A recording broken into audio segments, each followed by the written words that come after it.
నమస్తే. Welcome to మనం TV. ప్రస్తుతం మనతో పాటు ఉన్నారు న్యాచురోపతి డాక్టర్ ఎస్ఏ కుమార్ గారు. హలో సార్, నమస్తే.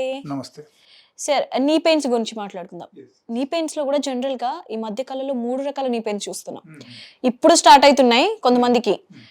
కొంతమందికి మోడరేట్ గా నార్మల్ గా ఉంటున్నాయి, కొంతమందికి సివియర్ గా ఉంటున్నాయి. సో ఈ 3 రకాల నీ పెయిన్స్ గురించి మాట్లాడుకుందాం. అలాగే ఎలా తగ్గించుకోవాలి, ఏం తినాలి, ఏం తినకూడదు అంటే. యాక్చువల్లీ ఈ నీ పెయిన్స్లో ఎట్లా ఉంటాయంటే depending upon their age group and depending upon their symptoms totally depend అవుతుంది అనమాట. Okay, so first thing like we have to diagnose whether the patient is suffering with the arthritis or not.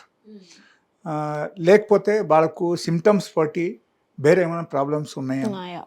Okay, ఇంకొకటి ఏంటంటే age related knee pain. That is నార్మల్గా ఏమవుతుందంటే whenever the person is suffering with osteoarthritis. So ఈ osteoarthritis అంటే like నార్మల్గా ఒక age వచ్చిన తర్వాత వాళ్ళకు కార్టిలేజ్ అరిగిపోతుంది. సో ఈ కార్టిలేజ్ అరిగిపోతున్నప్పుడు ఏమవుతుందంటే వాళ్ళకు నార్మల్గా దిల్ గెట్ పెయిన్. ఓకే, నడిచినప్పుడు వాళ్ళకు నొప్పి రావడం, లేకపోతే ఈ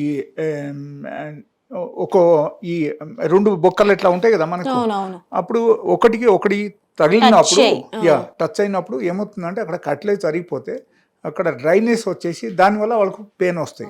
okay, so that is also one of the reason అన్నమాట. సో ఈ టైప్ ప్రాబ్లమ్స్ ఎక్కువ మందికి వస్తున్నాయి ఇప్పుడు.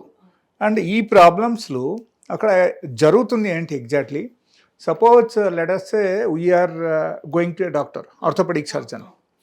మేము వెళ్తే అప్పుడు ఏమవుతుందంటే he'll directly will suggest for surgery, knee replacement surgery, లేకపోతే he will ask to go for a PRP.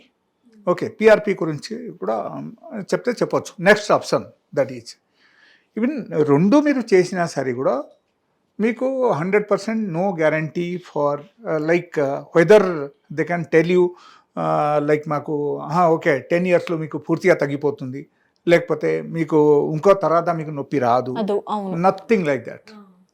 So టోటల్గా ఓవరాల్గా మనం చూస్తే ఏమవుతుందంటే that is not the solutions.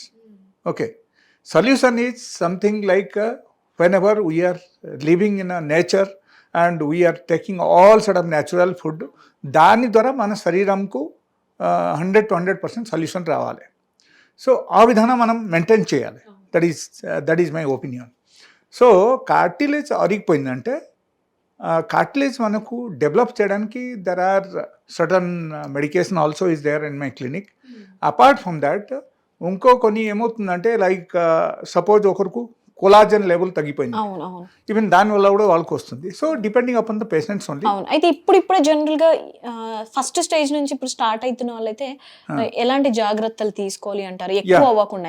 Yes it's a very interesting question. Actually వాళ్ళు ఏం చేయాలంటే ప్రోబయోటిక్ ఫుడ్ పెంచాలి డైలీ ఆహారంలో. Probiotic food in the sense all sort of fruits, okay, raw vegetable juice. Okay, these are the items they have to take in a higher quantity. Suppose daily basis లో వాళ్ళ 50% probiotic food కానీ లేకపోతే alkaline food కానీ వాళ్ళకి తీసుకుంటే అప్పుడు ఏమవుతుందంటే వాళ్ళకు ఆ కార్టిలేజ్ రీజనరేషన్ అవడం మొదలు పెడతాయి అన్నమాట. ఓకే, సో 50% అట్లీస్ట్ ఆ టైప్ ఫుడ్ తీసుకోవాలి.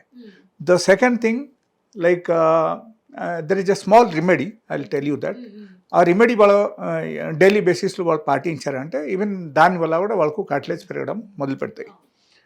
వాళ్ళు చేయాల్సింది ఏంటంటే లైక్ మునక్కాకు కషాయం డైలీ బేసిస్లో ఒక పిడికిలు మునక్కాకు వాళ్ళు తీసుకొని 1 glass వాటర్లో నానబెట్టాలి. ఓకే, బాగా కడిగేసి మళ్ళీ బాయిల్ చేయాలన్నమాట. బాయిల్ చేసేసి ఆ వాటర్ మాత్రం తాగాలి. సో డైలీ అట్లీస్ట్ 1 time పొద్దున పూట. That is number 1. The number 2 which I said like it is there must be fruits and vegetable intake. The number 3 is another remedy. So there is one type of ఆకు అన్నమాట. ఆకుకూరలు శ్వేత arc అని చెప్తాం నార్మల్గా. So శ్వేత arc తెలుసు కదా, జిల్లెడాకు. Okay, so ఆ type జిల్లెడాకు మనం తీసుకొని మనం ఏం చేయాలంటే we have to take a pan. ఈ ప్యాన్లో కొంచెము ఆవాల నూనె వేయాలి. ఆవాల నూనె వేసేసి మనం ఏం చేయాలంటే ఈ కొంచెం వేడి అయిన తర్వాత ఈ ఆకు వేయాలి. అవును. ఓకే, వేసేసిన తర్వాత కొంచెం అది కూడా కొంచెం దానిలో కొంచెం వేడి ఫ్రై అయినట్టే అవ్వాలి, బట్ నాట్ పూర్తిగా ఫ్రై అవ్వకూడదు, కొంచెం వేడి చేయాలన్నమాట.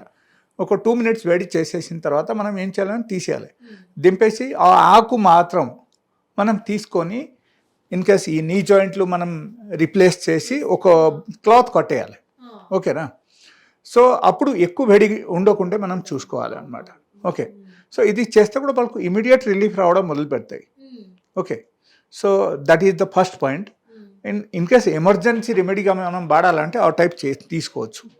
ఇది కాకుండా వాళ్ళకు టర్మరిక్ పౌడర్ అంటే పసుపు, ఒరిజినల్ పసుపు పొడి తీసుకొని డైలీ 1 spoon తీసుకొని ఒక ½ glass వేడి నీళ్ళు కలిపేసి ప్రతిరోజు రాత్రి అన్నం తినక ముందే వాళ్ళు తాగాలి.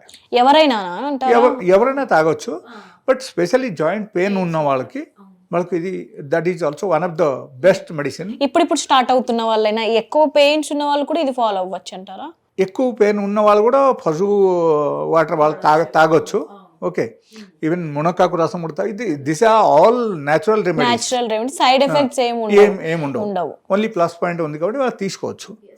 బట్ అక్కడ ఏంటంటే ఎమర్జెన్సీగా ఒకరు వాడాలంటే దట్ జిల్లెడాకు వాళ్ళ ఇన్ కేస్ డైలీ బేసిస్లో వాళ్ళ ఒక 2 to 3 hours వాళ్ళు కట్టారనుకో నీ జాయింట్ మీద, సో వాళ్ళకు కంప్లీట్లీ రిలీఫ్. లేకపోతే వాళ్ళ ఇంకో పని కూడా చేయొచ్చు, పడుకున్నప్పుడు కట్టేసి పొద్దున ఓపెన్ చేసేయాలి. Yes, so that is one of the best remedy. And apart from that I will tell you, like suppose somebody suffering with the arthritis, లేకపోతే వాళ్ళకు ఏమైనా యూరిక్ యాసిడ్ బాగా డెవలప్ అయిపోయి వాళ్ళకు నొప్పి వచ్చింది, ఆ టైప్ ప్రాబ్లమ్స్ వచ్చేసిందంటే అప్పుడు ఏమవుతుందంటే 100 to 100% they have to use some medicines. కొన్ని మెడిసిన్స్ వాళ్ళు వాడితే వాళ్ళకు పెయిన్ అట్లీస్ట్ తగ్గడం మొదలు పెడతాయి, ఇన్ఫ్లామేషన్ తగ్గుతాయి, నీ జాయింట్లు స్వెల్లింగ్ ఉన్నా, రెడ్నెస్ ఉన్నా ఇది మొత్తం తగ్గిపోతుంది. ఇది అన్ని తగ్గిన తర్వాత అప్పుడు again we should think of going for normal natural diet pattern. దాంతో బట్టి నా మెడిసిన్స్ కొంచెం వాడితే వాళ్ళకు 100% తగ్గుతుంది. Right, thank you.